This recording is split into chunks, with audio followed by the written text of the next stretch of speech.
එතුමා ජනතාවට සේවය කරේ නැද්ද? මම සේවය කරනවා මම කියන්නේ මේ ගම් වතුර වෙලාවේ මම ගියා. මගේ ලක්ෂ 4 පඩිය තිබ්බා ගිය මාසෙක. ඒක සම්පූර්ණයෙන්ම මම දුන්නා මේ අපේ මිනිස්සුන්ට බඩු ටිකක් අරන් බෙදුවා.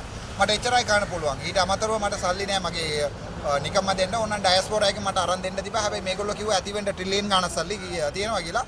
ඒ නිසා මම ඩයස්පෝරා එකට සල්ලි දෙන්න කියලා ඉල්ලීමක් කරේ නෑ. හැබැයි තමන්ගේ පවුල අයට ඒගොල්ලෝ සපෝට් කරනවා. ඒක සාමාන්‍ය වෙන දෙයක්.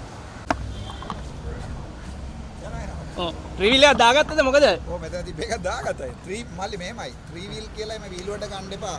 මේ මිනිස්සු නැත්තම් ඔය ආන්ඩ්‍රෝ කුමාර සනායකගේ ආණ්ඩුවක් නෑ අද. මතකයිද ඒගොල්ලෝගේ මේකේ ඔක්කොම ටික ස්ටිකර් අලවගෙන ගිහිල්ලා ආන්ඩ්‍රෝ කුමාරට කඩේ ගියේ මේ ත්‍රිවිල් එකේ ඉන්න මිනිස්සු. දැන් ඇත්තටම මේ මිනිස්සු වීල් වලට ගන්න එපා. යනවා. කොහෙටද යන්නේ දැන්? කොව්වල යන්නේ මල්ලි. හරි. හරි. thank you mister.